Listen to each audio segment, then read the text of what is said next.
दोस्तों कतर अब भारत के सामने धीरे धीरे कमजोर पड़ता नजर आ रहा है। बता दें कि 18 दिसंबर को हमारे सभी रिटायर्ड नौसेना अधिकारियों को सुरक्षित बिना किसी एलिगेशन के भारत वापस लाने का एक काफी बड़ा अवसर आने वाला है, लेकिन ये पूरी तरह से कतर पर निर्भर करेगा। इसके ठीक पहले अब भारतीय नौसेना की तरफ से पहली बार इस मामले पर बड़ा बयान दिए गए हैं। इसके बारे में हम आगे समझेंगे। वहीं पर हमारी आज की दूसरी खबर में जानेंगे कि अब पाकिस्तान दुनिया में मुस्लिम देशों का मसीहा बनने की कोशिश करने के बावजूद 17 लाख अफगानी मुस्लिमों को अपने देश से बाहर निकालने वाला है। तो चलिए इन दोनों ही खबरों को डिटेल से समझते हैं। दरअसल दोस्तों कतर ने भारत के 8 अधिकारियों के खिलाफ जासूसी के जो आरोप लगाए थे उसे लेकर उन्होंने अभी तक कोई भी पुख्ता सबूत नहीं दिया। वहीं पर सबूत तो छोड़िए, कतर की तरफ से यह भी नहीं बताया गया कि हमारे अधिकारियों के खिलाफ कौन से चार्ज लगाए गए और किन किन आरोपों में उन्हें डेथ पेनल्टी दी गई, जिसकी वजह से पूरी दुनिया इस बात को अब स्वीकार करना शुरू कर चुकी है कि कतर ने भारत के खिलाफ ये तनाव बस विश्व में अपनी मौजूदगी दर्ज करने के लिए बढ़ाया है। हम सभी को पता है कि कतर कोई खास बड़ा देश नहीं है।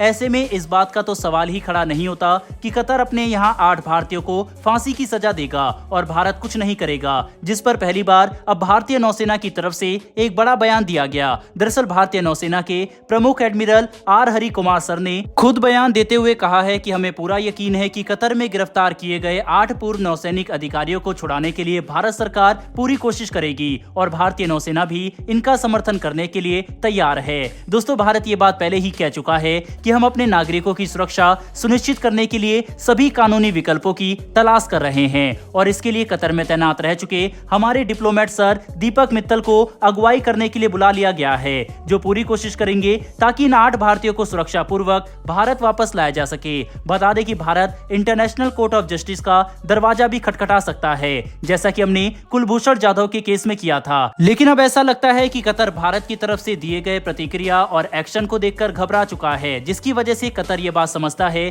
कि अंतर्राष्ट्रीय स्तर पर उनका साथ देने के लिए मुस्लिम देश भी खड़े नहीं होंगे। ऐसे में हो सकता है कि कतर 18 दिसंबर को इन सभी 8 भारतीयों को माफी दे। दरअसल साल में 2 बार कतर के सुप्रीम लीडर यानी अमीर शेख तमीम बिन हिमाद अल थानी कतर में गिरफ्तार किए गए लोगों को माफी दे सकते हैं और इस बात की उम्मीद है कि 18 दिसंबर यानी कतर डे के दिन इन 8 भारतीयों को माफी मिल सकती है। अगर ऐसा हुआ तो सारा विवाद खत्म हो जाएगा और ये भारतीय सुरक्षा पूर्वक अपने वतन वापस लौट सकते हैं। लेकिन अगर कतर भारत के खिलाफ विवाद बढ़ाने की कोशिश करता है तो हम पहले से तैयारी कर चुके हैं। चावल और नेचुरल गैस को लेकर भारत पहले ही कतर पर दबाव बना रहा है और अब तो हमने कतर की एयरलाइन कंपनियों के ऑफिस में छापेमारी भी शुरू कर दी है, जिसका नतीजा कतर के लिए कई लाख करोड़ का जुर्माना हो सकता है।